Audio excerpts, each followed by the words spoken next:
Jeudi 30 juillet, bon après-midi, Louis-Philippe Harel qui est avec vous jusqu'à 18h. Jeudi veut aussi dire qu'on reçoit Nathalie Tanguay, agronome, coach et auteur du manuel du bonheur en agriculture. Bonjour Nathalie. Bonjour Louis-Philippe. Il y a 2 semaines, on a entamé le deuxième pilier de la psychologie positive, l'engagement. D'ailleurs, je rappelle que vous pouvez réécouter nos entretiens sur le site web radio-acton.com. On va s'attarder sur 5 forces qui contribuent encore plus au bonheur. Comme on est en temps de pandémie, c'est pas évident émotionnellement, mentalement pour certains. Vous vouliez surtout qu'on parle d'espoir et d'amour. Comment est-ce qu'on peut remonter la force de l'espoir pour commencer? C'est une excellente question. En fait, la façon dont moi j'aide mes clients pour remonter l'espoir, c'est vraiment en se faisant une vision, en se développant une vision de où on veut s'en aller avec notre entreprise. Et une fois qu'on a vraiment clairement défini cette vision-là, mission aussi de l'entreprise, donc réellement la raison d'être de l'entreprise. Et là, ce que je fais avec eux, c'est qu'on se fixe des objectifs et on se définit un plan d'action vraiment très clair que ensuite, à chaque fois à chaque fois qu'on se revoit, que ce soit à chaque semaine ou aux 2 semaines, on reprend notre plan d'action pour voir pour faire un suivi et voir comment on a avancé dans le temps vers la vision qu'on s'est fixée. Donc, le fait qu'on s'est fixé une vision avec un chemin clair, le chemin, c'est notre plan d'action, bien, ça l'aide à contribuer à donner cet espoir-là aux gens. Donc, en ce moment, avec la pandémie, ça peut être parfois difficile.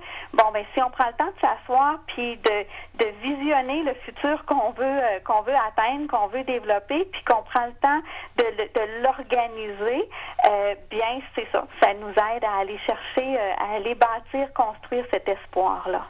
Et c'est un verbe qu'on utilise souvent, en fait, si je peux même remonter. Le verbe remonter, qu'est-ce qu'on veut dire par là? De remonter l'espoir, ou remonter... c'est vraiment de le vivre plus. Pour vivre plus, en fait, aussi d'émotions positives. Et donc, ça contribue à notre fameux bien-être, notre fameux bonheur, et dont on a déjà parlé de la spirale de la positivité. Donc, de remonter en termes de bien-être. Pour l'amour, maintenant, même chose. Comment est-ce qu'on fait pour remonter cette force-là? Oui, l'amour qui est une très belle force, qui est la capacité d'aimer et d'être aimé. Et en ce moment, je la trouve très intéressante parce que on voit beaucoup avec la pandémie des situations de dualité. En ce moment, on voit des gens qui sont pour le port du masque, on voit des gens qui sont contre le port du masque, on voit des gens qui croient au complot, on voit des gens qui croient pas au complot. Ça crée ces dualités-là. Donc, je trouve que c'est important qu'on ramène un peu d'amour, de se mettre un petit peu à la place de l'autre, essayer de comprendre c'est quoi son cheminement, c'est quoi ses croyances, qu'est-ce qui se passe dans sa tête à lui, dans son vécu à lui, comment l'autre personne voit la réalité. Donc, c'est un peu une façon de la développer ou de la remonter, cette force de l'amour-là, en se mettant à la place de l'autre. Et une chose qui arrive beaucoup en ce moment auprès de mes clients et clientes aussi, c'est que beaucoup se plaignent qu'ils sont fatigués.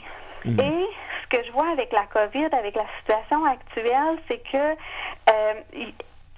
subtilement, ou que ce soit subtil ou pas, il y a vraiment des situations qui nous amènent beaucoup de stress et beaucoup de fatigue.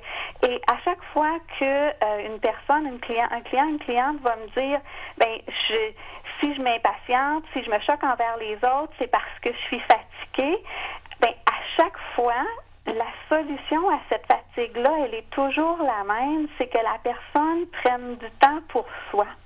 Donc, quand on parle de remonter l'amour, bien, ça peut même vouloir dire de remonter l'amour envers soi-même. Donc, de prendre du temps, même si ça peut être difficile dans nos horaires super occupés, mais de prendre du temps pour s'aimer soi-même, donc de prendre du temps pour se reposer. L'amour qui est déjà de base un mot qui est très large. Hein. On peut aimer quelqu'un, on peut aimer quelque chose, mais c'est vraiment c'est toutes ces facettes-là de l'amour qui est importante. Oui, donc là, dans ce cas-ci, c'est la capacité d'aimer les autres et de se laisser aimer aussi, et la capacité à se donner de l'amour à nous-mêmes aussi. Dans le lot de forces que vous m'aviez envoyé un peu avant qu'on commence l'enregistrement, il y avait l'enthousiasme, la curiosité, évidemment l'espoir et dans le lot, la gratitude pour moi, je trouvais que ça ressortait parce que la gratitude, c'est la seule ou une des seules forces qu'on ressent après un événement, si ça fait du sens. La curiosité, l'espoir, ça nous mène à poser une action, ça nous mène vers un événement, mais on ressent la gratitude après que ce soit passé. En quoi est-ce que ça nous aide à développer l'engagement, la gratitude? Oui, en fait, c'est intéressant, c'est que la gratitude, ça peut être après, mais ça peut être pendant aussi. On peut être en train de vivre un événement et on a de la gratitude. Donc, je vous donne un exemple. La nuit dernière, il y avait des travaux sur la route près de chez moi et c'était vraiment très bruyant. Et avant, quand j'avais pas développé cet état d'esprit-là plus positif, ben j'aurais été vraiment choquée que ça me dérange dans mon sommeil. Alors que là, j'avais de la gratitude pour ces gens-là qui sont en train de travailler à réparer ma route qui est derrière chez moi. Alors, ça peut aussi être pendant. En quoi ça peut contribuer à l'engagement? Ben, ça peut être que pendant qu'on est en train de travailler pendant la canicule, on trouve ça super difficile. Par contre, on a de la gratitude parce que on a la chance d'avoir un travail en ce moment. Donc, ça nous permet là, d'être dans l'engagement, être pleinement présent dans notre travail. Donc, l'enthousiasme, la curiosité qui étaient les deux autres. Donc, les 24 forces en tout qui permettent de développer l'engagement, ce deuxième pilier de la psychologie positive, elles sont expliquées dans votre livre, Le Manuel du bonheur en agriculture. Merci beaucoup, Nathalie Tanguay. Merci à vous. Nathalie Tanguay, qui est agronome, coach et écrivaine. On vous rappelle que vous pouvez écouter nos derniers segments sur le sujet du bonheur en agriculture sur la psychologie positive au radio-acton.com dans l'onglet Bye Bye Boulot.